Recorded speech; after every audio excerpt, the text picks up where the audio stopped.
Mientras yo estaba en la oficina, mi hermano y su esposa entraron a mi casa y se llevaron casi todos mis muebles y varios electrodomésticos. También cargaron platos, sartenes y hasta cubiertos. Dejaron una hoja pegada en la pared. Carla, pasamos por las cosas. No lo veas mal. De verdad las necesitamos más que tú. Luego hablamos. Pablo. Cuando les llegó el citatorio, me llamaron llorando. Para entonces, yo ya no estaba dispuesta a seguir haciendo como que no pasaba nada. Me llamo Carla, y tengo 42 años. Mi hermano menor se llama Pablo. Ahora tiene 32. Cuando yo tenía 25, y él 15, nuestros papás murieron en un accidente de auto. Fue una cosa rápida, de esas que no te dejan tiempo de entender nada. De un día para otro, alguien tenía que hacerse cargo de Pablo. Era adolescente, sí, pero en muchas cosas todavía era un niño. Mis tíos no quisieron. Cada quien tenía su casa, sus problemas, sus hijos. Nadie lo dijo con esas palabras, pero todos se fueron haciendo a un lado, así que lo asumí yo. Hice el trámite para quedarme legalmente con él y me lo llevé a vivir conmigo. En ese tiempo yo trabajaba en una oficina. Tenía un empleo estable, sin lujos. Con los años fui subiendo. Primero auxiliar, luego coordinadora, después una jefatura administrativa con mejor sueldo, prestaciones, fondo de ahorro, aguinaldo y algunos bonos. No era rica, pero vivía sola y cuidaba mucho el dinero. Como no tenía hijos ni pareja, casi todo mi esfuerzo se fue a Pablo. Hice lo que pude. Me quedaba a hacer horas extra cuando había oportunidad y algunos fines de semana tomaba trabajos por fuera. No quería que Pablo sintiera que su vida se había terminado. Le compré ropa, zapatos, útiles, teléfono y computadora para la escuela.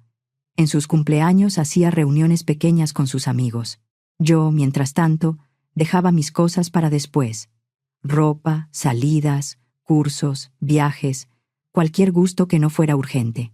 Cuando llegó el momento de la universidad, yo ya llevaba años guardando dinero. Le pagué inscripciones, materiales, transporte y lo que se fuera necesitando. Como estudiaba lejos, también le ayudé un tiempo con la renta. Cuando compró su primer carro, puse dinero. No era nuevo ni de lujo, pero le ayudaba a moverse y a trabajar. Pablo se graduó, consiguió trabajo y se salió de mi casa. Pensé que, con él trabajando y viviendo aparte, mi vida iba a aflojar un poco. Pero no fue así. Al principio me dijo que no le alcanzaba para pagar la renta solo. Yo lo vi como un apoyo temporal. Después siempre aparecía algo más. Un pago atrasado, una reparación del carro, una tarjeta, una emergencia, y él me hablaba bonito. Me decía gracias, que sin mí no habría logrado nada. Yo quería creer que lo decía de verdad. Luego Pablo conoció a Gabriela. A Gabriela todos le decían Gaby. Se hicieron novios y duraron 5 años. Al principio, ella me cayó bien. Podía ser amable cuando quería. Eso hizo más difícil notar ciertas cosas.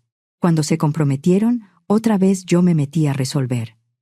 Pagué una parte grande de la boda. Fue una boda bonita, con salón, comida, música y varios invitados de los dos lados. Entre anticipos, banquete, música y otros gastos, se me fueron más de 250,000 pesos mexicanos. Para mí fue demasiado. No lo pagué de un jalón. Salió de ahorros, bonos y parte de mi fondo de ahorro. Después de la boda, les presté 450,000 pesos mexicanos para completar el enganche y algunos gastos de la compra de una casa. Compraron en un fraccionamiento del Estado de México, dentro de la zona metropolitana, de esos que en la mañana o al regreso pueden quedar a más de 1 hora según el tráfico. El crédito les salió porque los dos tenían nómina fija, pero desde el principio quedaron muy justos. Yo pensé que por fin iban a acomodarse. La casa donde yo vivía era mía. No era herencia de mis papás ni algo compartido con Pablo. La compré años después, con crédito, mucho trabajo y muchas privaciones. Yo creía que mi relación con Pablo era fuerte. Pensaba que éramos equipo, pero después de su boda algo cambió, o quizá ya venía cambiando desde antes. Gaby empezó a venir a mi casa seguido. Al principio me pareció normal. Decía que quería convivir, que ahora éramos familia. Yo traté de abrirle espacio, pero con el tiempo noté algo. Cada vez que venía me pedía algo. un suéter, unos zapatos, una bolsa, una blusa. Usábamos talla parecida, así que ella se tomaba confianza. Se probaba algo frente al espejo y decía, «Oye, ¿me lo prestas unos días? Tengo un compromiso». Y yo, para no verme pesada, decía que sí. El problema era que no regresaba nada. Pasaban semanas y yo le escribía tranquila, sin armar pleito. «Oye, Gaby, ¿cuándo me regresas mi blusa azul?» Ella siempre tenía un pretexto. «Ay, se me pasó. La próxima te la llevo». O decía que no la encontraba, que seguro se había quedado en casa de su mamá. En pocos meses, yo ya había perdido al menos unas 10 prendas. Y no eran cosas baratas. Eran cosas que me había comprado con cuidado.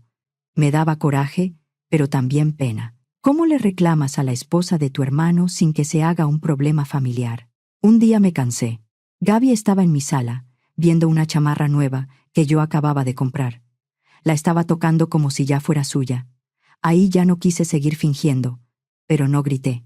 «Gaby, todavía tienes mi blusa azul, mis pantalones negros y el suéter que te presté en marzo. No te voy a prestar más cosas hasta que me regreses lo que ya tienes». Se puso roja de inmediato. «¿En serio estás con eso? ¡Qué exagerada!». «No es exageración, solo quiero mis cosas». En ese momento entró Pablo. «¿Qué pasó?». Gaby se acercó a él como si yo la hubiera tratado mal. «Tu hermana está haciendo un problema por unas prendas. Dice que le robé cosas». Pablo me miró con fastidio. «Carla, ya. No hagas esto tan grande. Tú tienes más ropa». «Pablo, no es que tenga más ropa. Es que no regresa lo que se lleva». Él encogió los hombros. «Carla, no es para tanto. Aquí no te falta». Lo dijo tan fácil que me quedé callada. Quise recordarle cada peso, cada desvelo, cada cosa que había dejado para después. Pero no lo hice. No quería pelear con mi hermano. Después de eso dejé de prestarle cosas. Cuando me pedía algo, inventaba cualquier excusa. Como ya no sacaba nada, empezó a ir menos. Pasó el tiempo y, por primera vez en muchos años, empecé a ahorrar para mí. Ya no quería vivir con la casa parchada, con muebles viejos y electrodomésticos que apenas funcionaban. Quería un espacio mío, cuidado. No de lujo, pero sí digno. Cuando por fin me alcanzó, renové varias cosas. Sala, comedor, refrigerador, lavadora, estufa, televisión y algunos muebles para la cocina. También arreglé detalles de la casa y cambié la cerradura. La anterior ya estaba floja y en mi colonia se había sabido de varios robos. Algunos vecinos habían puesto cámaras hacia la calle. Doña Leticia, la señora de enfrente, era de las más atentas. Mis muebles viejos todavía estaban bien. Entonces pensé que quizá Pablo y Gaby los querrían para su casa, que seguía bastante vacía. Si les servían, al menos no se iban a desperdiciar. Le marqué a Pablo. «Oye, acabo de cambiar muebles y electrodomésticos. ¿Quieres los que quité? El sillón, la mesa, el refrigerador. Todo está usado, pero funciona bien». Hubo un silencio del otro lado. Luego escuché la voz de Gaby, atrás. «Dile que no queremos sus cosas viejas». Pablo volvió al teléfono. «Gracias, Carla. Pero no, tenemos otros planes». «Está bien. No pasa nada». Me dolió. No lo niego. Pero no insistí. Vendí todo barato. Se lo llevaron rápido. Me gustaba llegar y ver mi casa así. Me había costado mucho. Una semana después, llegué de trabajar ya al atardecer. Era entre semana. Pablo conocía mis horarios. Sabía que no regresaba antes de las 6. Venía cansada, pensando en calentar algo de cenar y dormirme temprano. Desde la banqueta, vi algo raro. La puerta estaba medio abierta. La cerradura se veía forzada. Sentí un golpe en el estómago. Yo había cambiado la cerradura, así que no podían haber entrado con una llave vieja. La habían forzado. Entré despacio. Me temblaban las manos. No sabía si todavía había alguien adentro, así que no avancé de golpe. Primero empujé la puerta, escuché y miré hacia la sala. La casa estaba prácticamente vacía. Se habían llevado la sala nueva, el comedor, el refrigerador, la estufa, la lavadora, la televisión, los trastes, los sartenes, la vajilla y varias cosas de la cocina. Hasta los cubiertos. Dejaron marcas en las paredes, cables sueltos, la toma de la lavadora mal cerrada y el piso rayado en partes. Me sostuve del marco de la puerta, porque sentí que las piernas no me respondían. Entonces vi una hoja pegada en la pared con cinta. Me acerqué. Reconocí la letra de Pablo. Carla, pasamos por las cosas. No lo veas mal. De verdad, las necesitamos más que tú. Luego hablamos. Pablo. Me quedé con el papel en la mano. Por un momento quise pensar que había una explicación. Pero no había mucho que interpretar. La casa estaba vacía, la puerta rota, y la nota era de Pablo. En ese momento tocaron la puerta. Era doña Leticia, la vecina de enfrente. Una señora mayor, siempre al pendiente, pero sin meterse donde no la llaman. «Carla, ¿estás bien?» Vi la puerta abierta. Entró un poco, vio la sala vacía y se llevó la mano al pecho. «Ay, no. ¿Qué pasó aquí?» «Fue Pablo», le dije. Me salió la voz muy baja. Le enseñé la nota. Doña Leticia la leyó y la cara le cambió. «Yo vi un camión de mudanza hoy en la tarde», me dijo.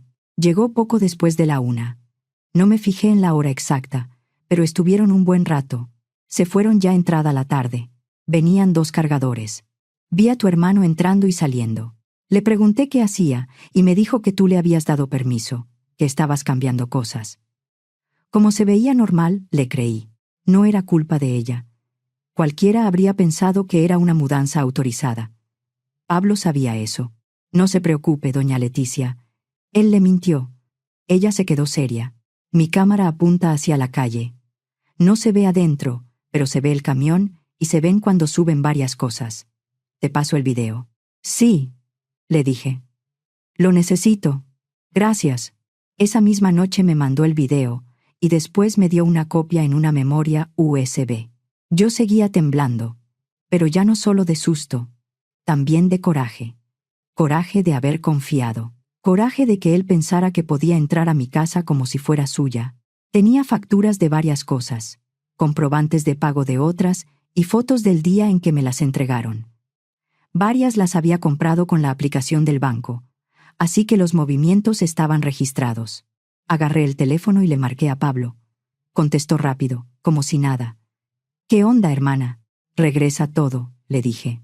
«Te metiste a mi casa, rompiste la cerradura, te llevaste mis cosas. Regresa todo hoy». Suspiró, como si yo lo estuviera molestando. «Carla, no empieces. No robé nada. Tomé cosas que tú no necesitabas tanto. Pablo, entraste a mi casa sin permiso. Eso es robo. Ya. No exageres». En el fondo escuché a Gaby. «Dame el teléfono». Hubo un movimiento y luego ella habló. «Carla, tú sabes que estamos ahorcados. Tú tienes cómo reponer las cosas. Nosotros no. Se llevaron mis cosas». «No lo vimos así», dijo. «Pensamos que después lo hablábamos». Me quedé callada unos segundos. Me costaba creer que lo dijera así. «Tienen 3 días», dije al final. 3 días para devolver todo y pagar la cerradura. Si no, voy a denunciar. Gaby soltó una risa corta, nerviosa. «No vas a llegar a tanto. Es tu hermano». Y colgó. Me quedé mirando la pantalla. Pensé en los años, en las horas extra, en la universidad, en la boda, en el enganche, en todo lo que había dejado de hacer por él, y él acababa de decirme, otra vez, que yo podía reponerlo. Entonces, hice algo que debía haber hecho mucho antes. Abrí la aplicación del banco. Busqué la transferencia mensual que les hacía para completar la hipoteca. 15,000 pesos mexicanos al mes. Llevaba 14 meses pagándola. Según yo, era temporal, hasta que se acomodaran. La cancelé ahí mismo. Esa noche llamé a un cerrajero para que pusiera una chapa provisional. Aún así, puse una silla detrás de la puerta. Me sentía ridícula, pero también vulnerable. Era mi propia casa y ya no la sentía segura. Al día siguiente me levanté temprano y fui con un abogado que ya me había ayudado antes con unos temas laborales. Se llamaba David Cárdenas. Yo siempre le decía licenciado David porque era serio y porque así me acostumbré a tratarlo. Le conté todo. Le enseñé la nota. Le mostré el video de la cámara de doña Leticia. Le llevé fotos, facturas, estados de cuenta y fotos de la cerradura dañada, la puerta marcada, las paredes raspadas y las conexiones mal dejadas. Me escuchó sin interrumpir. Cuando terminé dijo: «Esto hay que hacerlo bien, Carla. No de palabra». Me pidió documentar todo: lista de lo que faltaba, comprobantes, valor aproximado y evidencia de compra. Entre muebles, electrodomésticos y daños, el monto pasaba de los 200,000 pesos. Luego me dijo: «Como ya les diste 3 días por teléfono, vamos a dejar constancia por escrito. La carta va a repetir el plazo. Devuelven todo y reparan daños, o presentas la denuncia». Ese mismo día, redactó una carta para Pablo. Decía que tenía 3 días para devolver todos los bienes, cubrir los daños de la puerta y responder por cualquier cosa faltante o dañada. La enviamos por mensajería con acuse de recibo. Yo regresé a mi casa casi vacía y esperé. Dormí mal. Cada ruido me despertaba. No pasó nada. Se venció el plazo. No hubo llamada. No hubo mensaje. No hubo disculpa. Al 4.º día fui a la fiscalía. Salí temprano, antes de que se cargara el tráfico, y aún así entre traslado, entrada y espera se me fue casi hora y media. Presenté la denuncia. Expliqué todo. Entregué copias de la evidencia. Me tomaron declaración y abrieron una carpeta de investigación. No pasó nada de un día para otro. Nadie llegó esa tarde a traer mis cosas. Pero por primera vez había algo formal. Ya no era yo rogándole a mi hermano que hiciera lo correcto. Pasaron casi 2 semanas. Un martes por la mañana, mientras estaba trabajando, mi teléfono empezó a sonar una y otra vez. Era Pablo. No contesté hasta la 3.ª llamada. Cuando lo hice, ya no sonaba tranquilo. «¿Qué hiciste?», me dijo. «Nos llegó un citatorio. Tenemos que presentarnos. Nos están tratando como delincuentes». Detrás de él se escuchaba a Gaby llorando y hablando encima. «¿De verdad nos hiciste esto?», decía ella. «¿Sabes cómo nos haces quedar?». Yo respiré hondo. Les di 3 días. También les llegó la carta del licenciado. Ustedes decidieron no devolver nada. «Carla, por favor», dijo Pablo, y ahí sí se le quebró la voz. Ya lo regresamos. Diles que ya. No sigas con esto. No voy a retirar nada solo porque ahora tienen miedo», le dije. «Primero regresan todo, pagan los daños y queda por escrito». «Carla». Colgué. Esa tarde David me llamó. «Quieren buscar un acuerdo reparatorio», me dijo. «Si la autoridad lo considera procedente, puede haber una salida alterna. Pero no recibas nada sin inventario, fotos y constancia». Fuimos a la fiscalía unos días después. En una sala pequeña vi a Pablo sentado, con los ojos rojos y la cara desencajada. Gaby estaba llorando, con el maquillaje corrido. Había un servidor público ahí, serio, tomando nota. David estaba conmigo. Cuando Pablo me vio, se levantó un poco. «Carla, por favor. Ya entendimos. Hoy regresamos todo. Solo ya no hagas esto más grande». Lo miré. No grité, no insulté. Estaba demasiado cansada. Debiste regresarlo cuando te lo pedí. No después de dejarme la casa vacía. Gaby soltó un sollozo. «Fue un error. Nos desesperamos. Gaby, eso no pasó por accidente. Fueron a mi casa, llevaron un camión, cargaron todo y dejaron una nota». Pablo bajó la mirada. «Perdón, Carla, pero tampoco era para llegar hasta aquí». Ahí entendí que no estaba pensando en lo que me hizo, sino en lo que podía pasarle a él. El funcionario explicó lo básico. Tenían que devolver todo, reparar daños y cubrir lo que faltara si querían que se valorara una salida alterna. David me pidió no contestar de más. Yo asentí. No voy a aceptar nada de palabra. Todo por escrito y con lista. Y aunque cumplan, conmigo ya no hay relación como antes.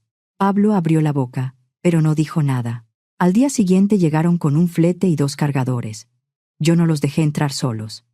David me había dicho que revisara pieza por pieza, así que me paré con una lista en la mano. Doña Leticia también estuvo pendiente desde su casa, por si necesitaba testigo. Devolvieron la sala, el comedor, el refrigerador, la lavadora, la televisión, la estufa y varias cajas con cosas de cocina. Algunas piezas venían golpeadas. La mesa tenía una esquina raspada. Faltaban cubiertos, vasos, una olla grande y varias cosas pequeñas que parecían poca cosa hasta que una empieza a sumarlas. Pablo quería dejar todo rápido. Ya, Carla, ahí está. Ya quedó. No. Voy a revisar. Tomé fotos. Anoté lo que faltaba. Registré los daños. Mandé todo a David. El asunto siguió varias semanas más. Terminó con condiciones claras: devolución completa, reparación de daños, pago de lo faltante, arreglo de la puerta, cambio de cerradura y gastos comprobados. También tuvieron que cubrir una cantidad adicional dentro del acuerdo. No como favor, sino como parte de la reparación. No me dio gusto. Me dio tristeza. Pero era lo que correspondía. Cuando todo quedó firmado y cumplido, volví al despacho de David. «Quiero cambiar mi testamento», le dije. Él no se sorprendió. Me escuchó. Todo estaba para Pablo, le expliqué. Quiero quitarlo. La casa es mía. Mis ahorros son míos. Y ya no quiero que él quede como heredero. Quiero dejar mis bienes a una asociación que apoye a jóvenes que se quedan sin familia o a mujeres que necesitan empezar de nuevo. Algo que de verdad sirva. David asintió. Se puede hacer. Lo importante es dejarlo claro y bien armado. Hicimos el trámite con cuidado. Yo no tenía un patrimonio enorme, pero tenía mi casa, algunos ahorros y seguro de vida. No quería que, si algo me pasaba, todo terminara en manos de Pablo como si nada hubiera ocurrido. No mandamos ningún aviso. No había razón para hacerlo, pero en mi familia las cosas rara vez se quedan quietas. Le conté a una tía, más por cansancio que por otra cosa, para que dejaran de hablarme de herencias y reconciliaciones. Supongo que de ahí salió. Lo cierto es que unos días después, ya de noche, tocaron a mi puerta con insistencia. Me levanté con el corazón apretado. Me asomé por la mirilla. Eran Pablo y Gaby. Abrí, pero dejé puesta la cadena. «¿Qué quieren?» Pablo tenía la cara roja. «¿Es cierto que cambiaste el testamento?» «Sí». «¿Estás hablando en serio?» «Sí, Pablo». Se quedó mirándome como si yo le hubiera quitado algo suyo. «Soy tu hermano, Carla. Soy la familia más cercana que tienes. Y aún así rompiste mi puerta y te llevaste mis cosas. Ya te pedimos perdón». No regresaron porque les naciera. Regresaron cuando ya había una denuncia. Gaby se adelantó un poco. Tenía los ojos hinchados. «Estoy embarazada», dijo. «No quiero que mi hija nazca con la familia así». La miré sin burla y sin crueldad. «Felicidades, de verdad. Pero eso no borra lo que hicieron». Gaby se limpió la cara con la mano. «Nos hiciste pasar una vergüenza horrible. Pensamos que, con la bebé, tal vez ibas a cambiar de opinión». «Eso nunca fue de ustedes», le dije. «Es lo que yo trabajé. Yo voy a decidir qué hacer con eso». Pablo puso una mano en la puerta, como si quisiera empujar. «Cámbialo. No nos hagas esto». Sentí que me subía el coraje, pero traté de no levantar la voz. «Pablo, yo te crié. Pagué tu ropa, tu comida, tu escuela. Te apoyé con la renta. Te ayudé con tu carro. Pagué una boda que ni siquiera me correspondía pagar. Te di dinero para el enganche de tu casa. Y todavía te estuve transfiriendo 15,000 pesos al mes durante 14 meses para tu hipoteca. ¿Y todavía vienes a reclamarme?» Pablo apretó la mandíbula. Parecía enojado, pero también confundido. «Toda la vida me ayudaste», dijo. «No pensé que ahora me fueras a dejar solo. Mi responsabilidad era que llegaras a ser adulto», le dije. «Y aún después seguí ayudándote muchos años. Tú decidiste meterte a mi casa». Gaby respiró hondo, como si quisiera cambiar el tono. «Ya pasó, Carla. Ya lo regresamos. ¿Qué más quieres? Quiero que no vuelvan a venir a exigirme nada». «Fue una vez», dijo. «No fue una vez. Primero fue mi ropa, todo lo que te llevabas y nunca devolvías. Después rechazaron mis muebles usados y luego se metieron por los nuevos. Rompieron mi puerta. Me dejaron la casa vacía y esperaron hasta que hubo consecuencias para decir perdón». Pablo bajó la mirada y luego soltó. «Está bien, perdón. Pero ya no sigas con esto. En ese momento ya no quise discutir más. No me busquen otra vez», les dije. «Si vuelven a venir a mi casa a presionarme, voy a pedir orientación para una medida de protección o lo que proceda». Cerré la puerta con la cadena todavía puesta. Luego quité la cadena y puse llave. Ellos siguieron tocando unos minutos. Pablo decía mi nombre. Gaby lloraba. Yo me quedé del otro lado, quieta, sin contestar. Al final se fueron. La semana siguiente, instalé un sistema de seguridad, cámaras, alarma y sensores. Cubrí la entrada, el frente y los puntos donde alguien podría intentar meterse. Debía hacerlo antes, sí, pero uno vive confiado. Yo pensaba que algo así no me iba a pasar en mi propia casa, mucho menos por alguien de mi sangre. Mi casa volvió a verse normal poco a poco. Cambié lo que ya no servía, reparé lo dañado y acomodé cada cosa otra vez. Pero yo no me sentía normal, me sentía vacía. No porque Pablo hubiera muerto, sino porque algo de la relación sí se había terminado. Era mi hermano, el único familiar directo que me quedaba. Durante años no fui solo su hermana, fui la que firmaba, la que pagaba, la que iba a las juntas, la que resolvía. Había ido a sus citas médicas, lo había visto graduarse y había estado en casi todas sus etapas importantes. Hubo días en que me pregunté si fui demasiado dura. Luego recordaba la puerta rota, recordaba mi sala vacía, recordaba la nota pegada en la pared, diciendo que ellos lo necesitaban más, y se me bajaba la culpa. Semanas después me llamó mi tía, la hermana mayor de mi mamá. Carla, necesito hablar contigo de Pablo, me dijo. Vinieron a verme, están muy alterados, dicen que quieren arreglarse contigo. Ya tuvieron oportunidades. Es tu hermano, insistió. La familia importa. También dentro de la familia hay cosas que no se pueden pasar. Mi tía suspiró. Está arrepentido. No sé si está arrepentido, tía.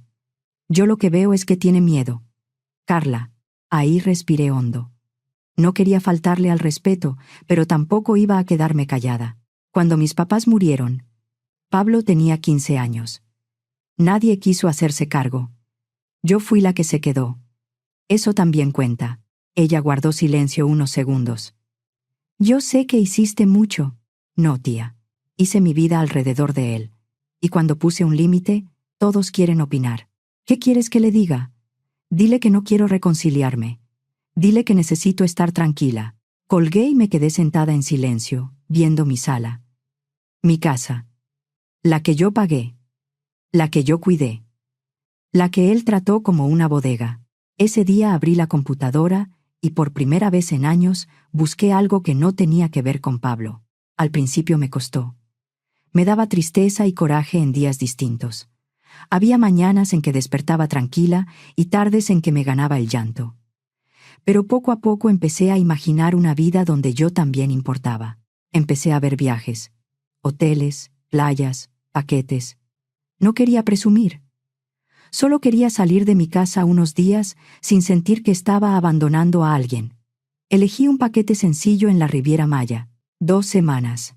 Tomé un vuelo a Cancún, y de ahí el traslado al hotel. No era barato, pero por primera vez no estaba pagando problemas ajenos. Cuando le conté a mi amiga Fernanda, se emocionó. Por fin, me dijo. Ya te hacía falta.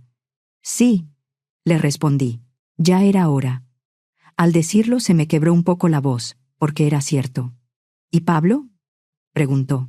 No he sabido de él, y prefiero que siga así. Fernanda asintió. Te usó mucho tiempo, y tú aguantaste porque lo querías. Tenía razón. Me tardé mucho en entender que quererlo no me obligaba a seguir pagando sus decisiones. Yo pensaba que ser familia era resolver, callar y poner de mi parte. Pero hay cosas que ya no se pueden cubrir con esa palabra. Pablo y Gaby dejaron de buscarme. La advertencia de pedir apoyo legal funcionó. Las cámaras y la alarma ya estaban instaladas. Por primera vez en mucho tiempo me sentí segura en mi propia casa. Seguí yendo a trabajar, pero dejé de matarme con horas extra. Dejé de decir que sí a todo. Mis compañeros lo notaron. Te ves diferente, me dijeron. Más tranquila. Y yo también lo sentía. Empecé a hacer cosas que antes no hacía. Me metí a un club de lectura, tomé un taller de pintura, salí a cenar con amigas sin contar cada peso y me compré ropa bonita. No era derroche, era algo que llevaba años negándome. Unos días antes de mi viaje me habló un tío, el hermano mayor de mi papá. Carla, supe lo de Pablo, me dijo. Él quiere que hable contigo. No me interesa. Escúchame nada más. Es tu hermano. Se equivocó. Está pasando un mal momento. Se metió a mi casa, le dije. Se llevó mis cosas. Eso no fue que se le saliera de las manos en 5 minutos. Lo pensaron, fueron y lo hicieron. Viene una bebé, insistió. ¿No quieres estar en la vida de tu sobrina? Me quedé callada un segundo. La idea me tocó una fibra, porque una criatura no tenía la culpa de nada.